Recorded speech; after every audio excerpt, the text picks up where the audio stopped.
আসসালামু আলাইকুম কাকা। ওয়ালাইকুম আসসালাম। তো কি ব্যাপার ভাতিজা? চাচা আপনার কাছে আইছিলাম একটু বিহুদ করে, আমার যদি একটু 50,000 টাকা একটু হাওলাত দিতেন। না না না না, আমার কাছে কি টাকা? আমার কাছে টাকা আছে নাকি? কি কি টাকা পয়সা দেবো? কাকা লাভ কত দেওয়া লাগবো কোন? আর ভাতিজা কত নেবা? কত কত লাগবে তোমার? আরে কাকা 2 মাসের লিগা লাগবো 50,000 টাকা, কত দেওয়া লাগবো? 50,000 তো ভাতিজা 50,000 টাকা নেওয়ার দরকার নাই। তুমি 1 লাখ টাকা নাও আমার কাছ থেকে।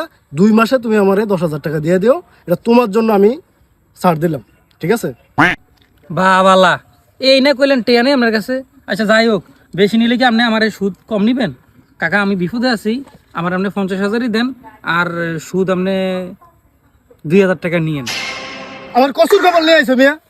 আমি যা কইছি তা হইলে চলবো, আর না হইলে আমার দরকার নেই। আমি মসজিদে আজান দিয়েছি, মসজিদে যাবো গা।